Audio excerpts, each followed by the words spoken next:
It's the Daily Dispatch, in discussion with Daron Mann. Headlines in the Dispatch for today, the last Thursday of the year, December 30. 5 dead in family shooting. Gunshots rang out for an hour, and then terrified Chisane villagers found 5 bullet-riddled bodies, including that of an 82-year-old woman. Also on the front page of the Dispatch today, copper cable thieves to blame for putrid swimming pools, says the mayor. More on these and other stories to be found on dispatchlive.co.za. Elsewhere on dispatchlive.co.za, look out for the story of the week, possibly the month, or even the year, if you have an interest in the environment and particularly maritime life. High Court in Makhanda stops Shell from Wild Coast exploration for now. The High Court in Makhanda has barred Shell from going ahead with seismic blasting off the Wild Coast as part of its exploration for oil and gas for now. Judge Gerald Bloem on Tuesday ruled against the multinational. Now, Dean Knox from East London was part of the diverse group of individuals and organisations who succeeded with that High Court application against Shell, opposing the multinational both as an individual and in his professional capacity. What is that professional capacity, Dean? Thanks for joining us on the Daily Dispatch in Discussion.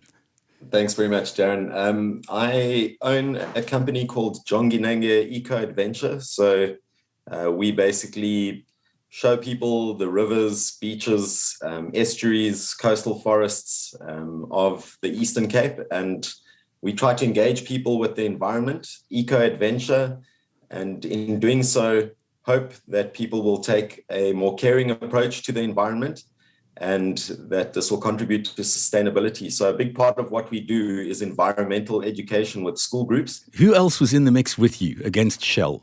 The real heroes of this are the communities of the Wild Coast who took Shell to court. And I think one of the major individuals who stands out is a man by the name of Sinagugu Zikulu. From sustaining the Wild Coast. He's from the Amadiba community of Kolobeni.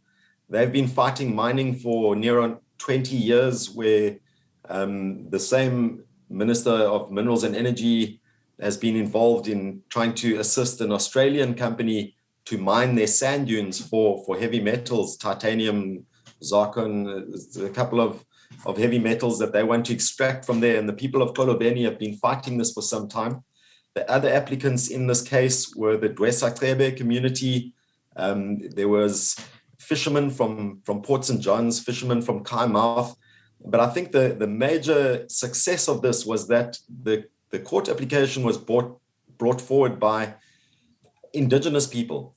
And all around the world, indigenous communities have had a huge role to play in safeguarding the environment. And I think the strength of the indigenous people speaking up is actually what won this case. The voice of one of the activists who successfully was involved in the application against multinational Shell in their oil and gas exploration activity off the Wild Coast, turned down by Judge Gerald Bloem in the Makhanda High Court on Tuesday. So, as we heard, the High Court in Makhanda barring Shell from going ahead with seismic blasting off the Wild Coast as part of its oil and gas exploration activities for now. The lead attorney in this legal success joins us on the Daily Dispatch in Discussion with Daron Mann today. His name is Johan Lorenz, and you're from Richard Spoor and Associates, who I understand are constitutional law specialists. Johan, good morning. Well done. Thanks for joining us. Morning. Thanks so much. That's very kind of you. Tell us about the start of this action. Who approached you first and how did you get involved? So we've represented the community of Kolobeni for many years in the mining struggle and their struggle against the toll road and generally against development imposed upon them. So that's how we got to know of the community case. And then Vilmeen Vikram, who is also on the Kolobeni matter and is really the lead attorney overall for what we've achieved here, also has clients at Dwesaqebe, which is a land restituted nature reserve to the community. And so through those conversations, initially they were going to be part of the first application that was brought and was not successful. But our clients, it simply wasn't possible to get their affidavits together, and they also had a different cause of action. So we ended up being called in at the last minute to try to get it together as quickly as possible. Right from the start, which angle in terms of the law did you guys decide to take? Because it obviously proved successful. As you said, this is a second application, the first one having failed earlier in December. So the main angle we take in the application is consultation. That to operate a business in South Africa without having thorough consultation with the people who will be directly affected is just a recipe for disaster, and not, if I may say so, a sound investment strategy. Because South African communities are unique. They have their own stories, they have their own myths, they have their own sustenance and religions, culture, spirituality. And that's the only way you're going to ensure your project addresses that richness rather than a cookie cutter consultation that one could perhaps get away with in town planning. That's the consultation needs to result in that type of richness to mitigate the harms. And so that was the essence of the case. And then the main legal hook was that they do not have an environmental authorization under the National Environmental Management Act.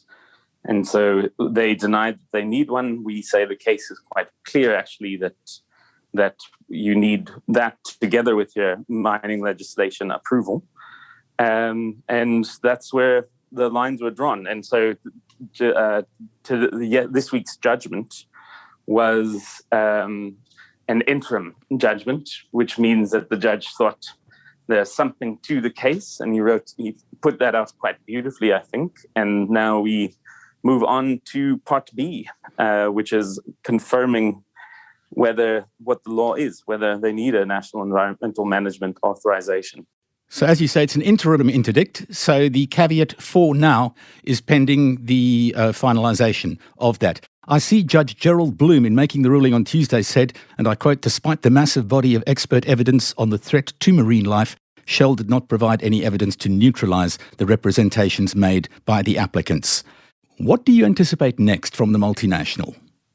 Well, we hope they'll speak for themselves soon. I don't want to get into speculation, but I will soon we'll soon hopefully find out whether they're going to appeal or not.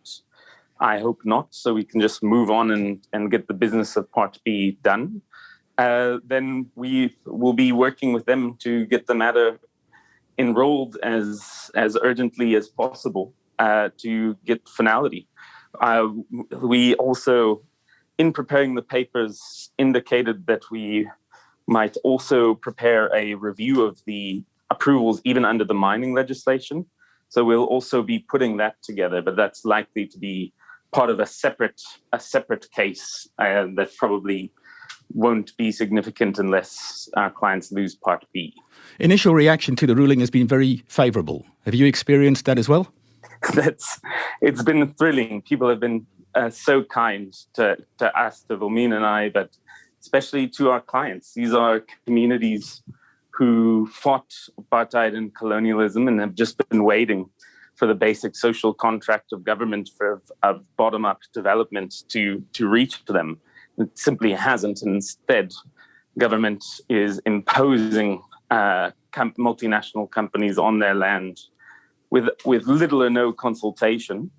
And we see the consequences of that approach. Two questions rolled into one for you here. When did you figure that you had this one in the bag, or did you not figure? I do my best not to figure because it's too risky. But what was quite funny was that we had all gathered at the Oudekraal beach, all of the legal team that was in Cape Town, and to listen to the judgment. But it was read down so quickly, the order. Richard didn't even know we had won for 10 minutes after. So it took a while for different people figured at different times. But as soon as the order was read out, that's when I knew we had it. The court order also ordered Shell and the Minister of Mineral Resources and Energy, Gwede Mantashe, to pay the applicants' legal costs. I'm not going to ask you what the number is, Johan. I'm just going to say well played so far. Any idea of a date on that final interdict? Not yet. So we'll have to cooperate with Shell's attorneys and with the judge, with the senior judge, to get it allocated. So it's not really clear when that will happen.